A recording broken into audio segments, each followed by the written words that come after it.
see someone taking a photo shoot on ruins. We're inside the Coliseum. I love it. There used to be all the cats here. I know, They even had like books and pictures of the cats of the Coliseum.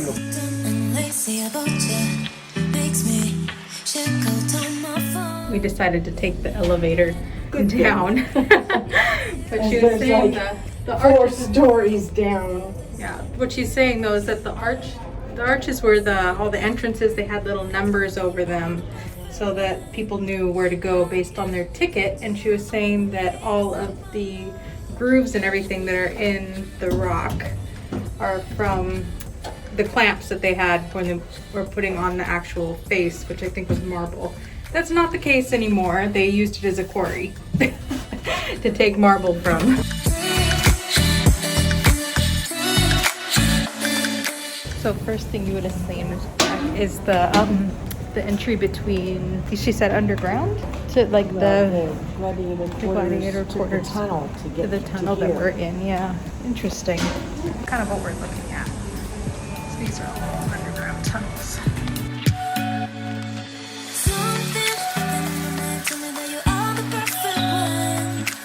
All the water there, yeah. They brought in for naval battles. Wow.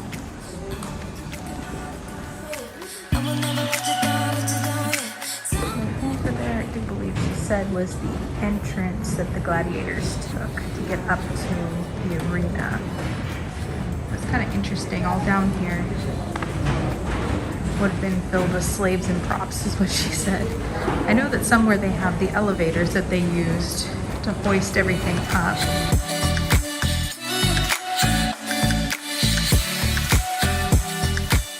So this is a recreation of the elevator system. She said it would have been broken up into 2 levels, each level having 8 people to hoist the animal cages up through the trapdoor up there for their special effects. Were really gross because of all the blood, the dead animals, and the fact that it was pitch black and rather dangerous to work down here, which I can understand. I'm claustrophobic, so I wouldn't like it.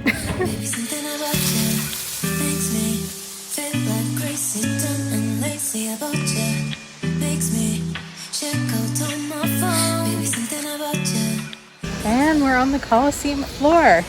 Something you would have seen if you were a gladiator in ancient Rome. Isn't that cool? Oh, look. Friends, Romans, countrymen. She's gonna start giving the speech from Gladiator. So that's where we were, is down there. You can see how intricate it is. And they were navigating all of that without any light, which just blows my mind. Or like, she said, maybe kerosene, like candles, lanterns, where everyone sits. You can kind of see the senators area where they would sit. They're pretty close. I don't think I would have wanted to be in these lower seats just with wild animals running around, battles. But the women and the slaves were at the top. Yeah. But I would be afraid of like a stray spear or an angry lion, something of that nature. I don't know how I'd feel about that. Ugh, blood spatter. Well, it had to be safe. The senators were the ones on the bottom. They were built a little different back then. It's a little hard to imagine all the seating because there's no more benches anymore. Yeah, well, you can kind of see some of the seating that way, over there. The assigned seating. Letting us know the Caesar would have sat on that side somewhere.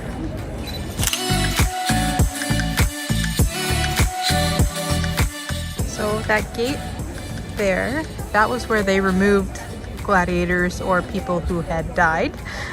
I guess there used to be a statue of the goddess of death. Libertine or something like that. And then They came in that way. That way. You can't really see it from here. Not really, but over there, and I think she said the victors also went out that way. Ah, there's that trap door we saw from underneath where the animals appear from. Ooh, we're back at the hotel. I have a bunch of moisturizer on my face. I'm in my cozies. And that was a really long tour. It was supposed to be 2.5 hours and it ended up being like almost 4 hours. I know you can like just do the Coliseum and just do the Forum if you don't want to do all of that one day. Plus this tour, I forget who the tour is with, remember? Roman Wonders? Okay. But Wonders of Rome. But it was pricey. It's about 100 euros per person. So whereas our tour yesterday for the Borghese Galleria was $61 for 2 people. So it's a little pricey, but you know, the guides were pretty good. We got to go all under the Colosseum, go onto the platform that is kind of a recreation of the arena floor. And for my taste, it was just a little too long.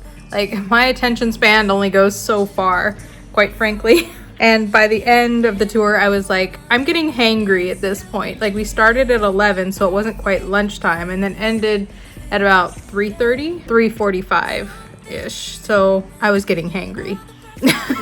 And then trying to get out of the Colosseum was like such a to-do. I'm like, we just went in a big circle to get out.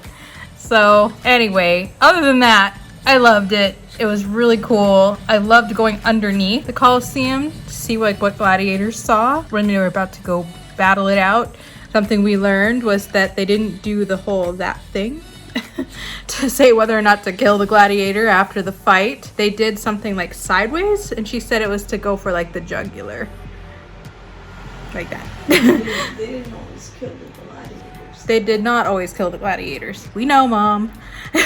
They didn't always kill the gladiators, but that was not a good sign. They actually don't know the sign for sure, like for not to kill the gladiators, because there was referees. I did not know there were referees that were down there, like saying what was and wasn't okay. I've just figured they're like, all right, go at it.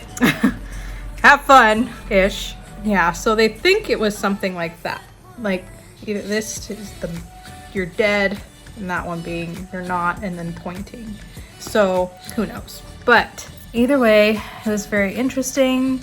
I'm exhausted. Or we might go down to the bar, we might not. It's really easy to get to by metro if you want to do that. We didn't because of some limitations, but it is. That said, I will see you all later. Tomorrow we are going to Herculaneum. I almost said Naples. Or Herculaneum. My mom's really excited because it's an archaeological site still, and I just want to see the dead people.